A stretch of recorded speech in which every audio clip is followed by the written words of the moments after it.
A leopard on a termite mound. And actually, one of my absolute favourite leopards. I believe, I have to have a close look, but I think we have just found Thandi on Cheetah Plains.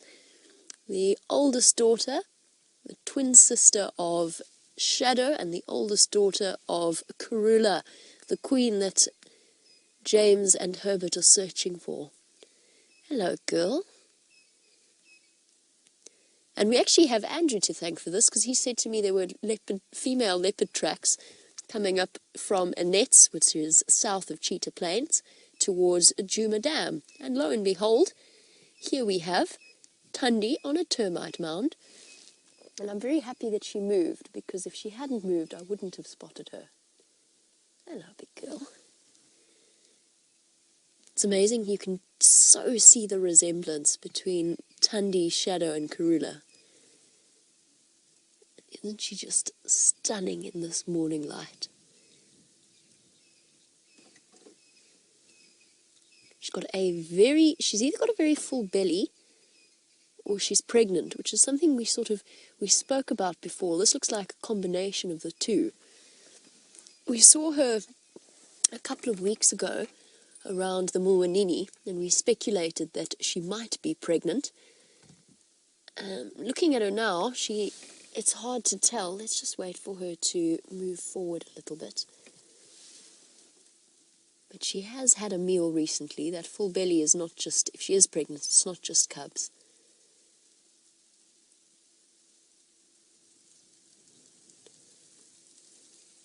Absolutely wonderful. What a nice surprise.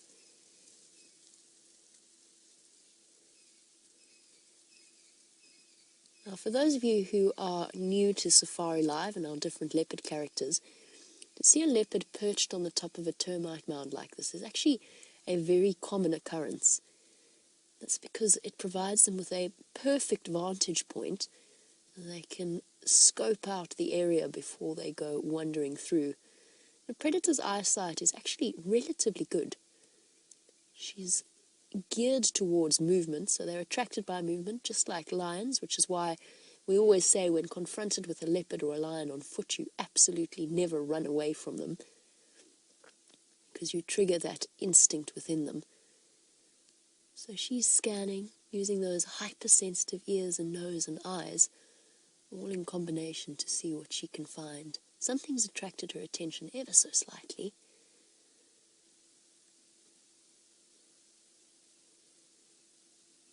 Isn't this just an incredible view?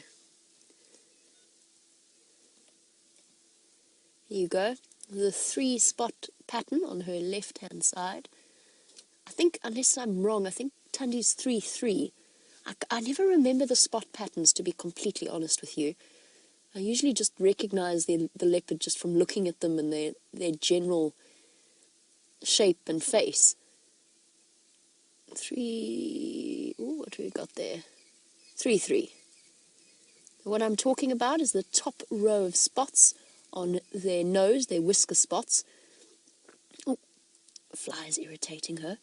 And that's how they get classified. So if you look at the top there, if you count 1, 2, and 3, just where her nose starts to curve upwards. Oh, look at that. But when she looks at you like that, you absolutely know she's, ooh, look at that belly.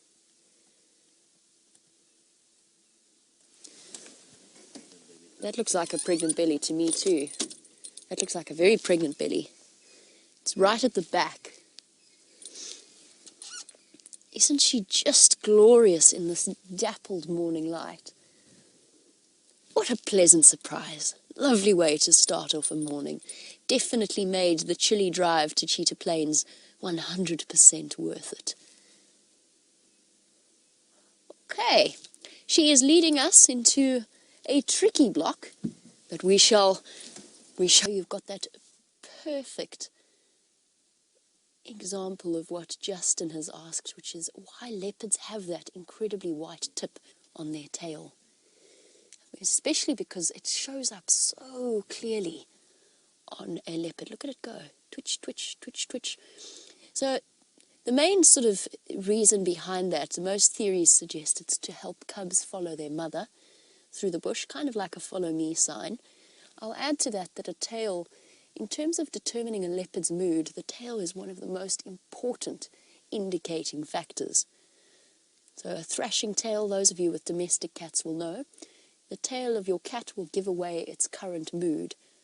And a leopard is no different, so highlighting it in a colour, either black in the case of lions or white in the case of a leopard, is a useful way of them being able to use it for visual communication reasons. It's an interesting evolutionary thing though, because I have seen a leopard give away its position almost seemingly accidentally. It's been stalking for hours, and then all of a sudden that tail that shows up so clearly gives a twitch, and its position is revealed to the prey that it was stalking. And I could see the frustration from that leopard. So yes, that tip of the tail is an interesting thing. It gives the leopard's position away at times. As I said, I've seen it happen before. And often what you'll find is if a leopard's been spotted by a squirrel or a go-away bird, something that's alarm calling, what they'll often do is they'll lift up their tail and flick it, almost like raising a flag of surrender, as if to say, okay, I know you've seen me. You can stop telling everybody else that I'm here. I give in, I give up. I'll move off elsewhere. Okay, let's just see if she decides to settle here. I don't think she's going to. His ears constantly sort of seeking. I think she is hunting. And we're going to be very careful not to risk interfering. Oh, time for a quick scratch. Haloed in this morning light. Absolutely beautiful. You can really get an idea of just how long a leopard's whiskers really are. Not often we get to see them highlighted like this.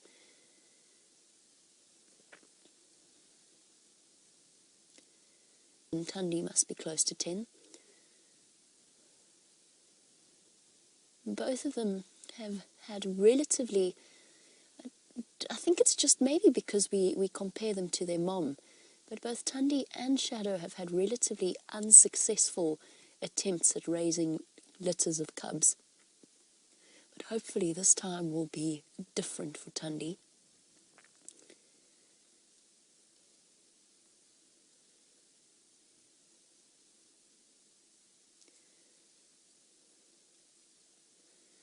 And Aqua, you were wondering about her success rate as a mother. As far as I know, she has one adult daughter in Mala Mala.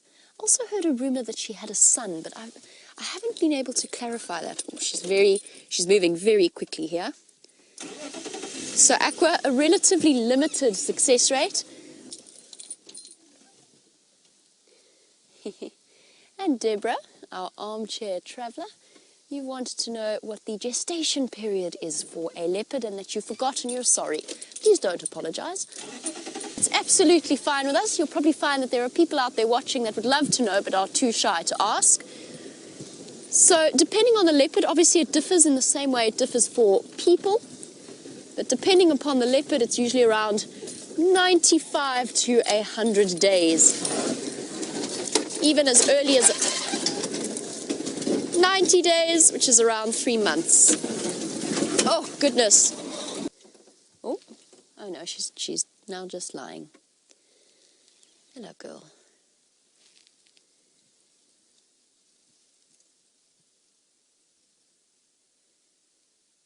What have you seen? Is almost larger than their mother, even at a young age. But to be honest, probably the quickest way, have a look at their necks. The males tend to have a far thicker neck than the females do. They develop that dewlap at around 5-6 years old, that they will then continue to grow throughout their lives. And we know with Tingana, he's basically a head and shoulders. His neck doesn't really exist, it's just pure muscle and dewlap. And then the other quick way is, because you usually see, almost invariably when you first spot a leopard, it's usually walking away from you. And the normal way is relatively clear in leopards. Their testicles are clearly visible underneath their tail. So that's usually one of the quick ways of checking if you can't quite get a sense of scale or perspective of the size of the leopard you're looking at. Behavior-wise, relatively similar.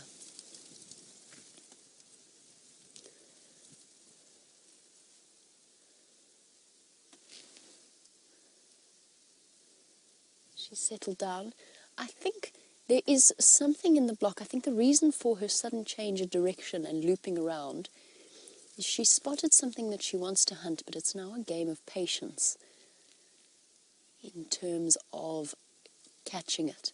So she's very intently watching, and she's waiting for whatever it is. She obviously tried to calculate the direction that it's walking in, as well as the wind direction, because it is very, very windy today. And she might also have wanted to place herself downwind of it, which is exactly what she's done if there is something in that direction. The wind is blowing the scent straight to her, and her scent away from whatever it is. We're going to proceed with a little bit more caution.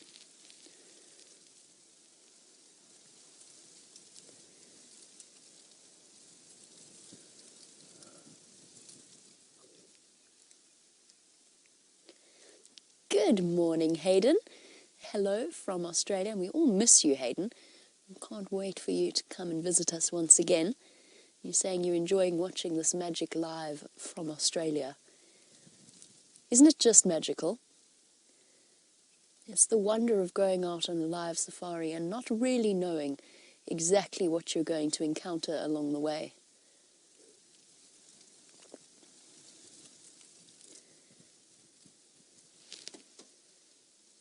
Where to next, girl? What's the plan? Slinking over the top of the termite mound.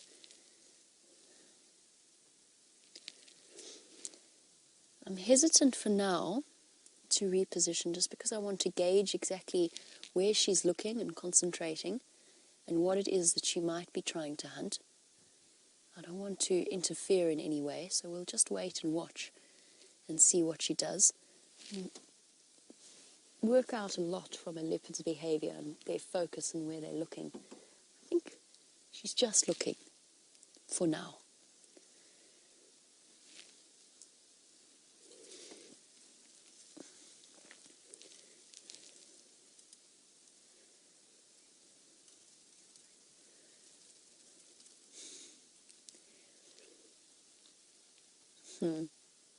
I've just heard an interesting update while we watch our gorgeous female leopard.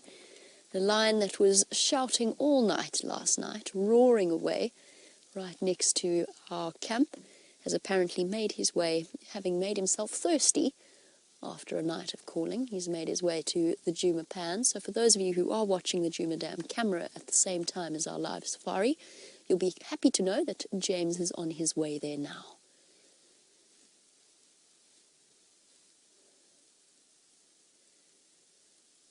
In a moment we've got this extraordinary view.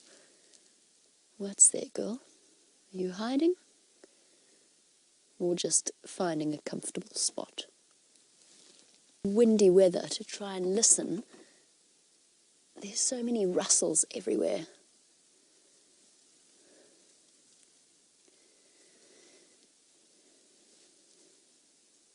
Just the tip of her tail visible there, blowing slightly in the wind. Now we spoke about the identifying features of our leopard. We've got a tip of nose and tip of tail and not much else.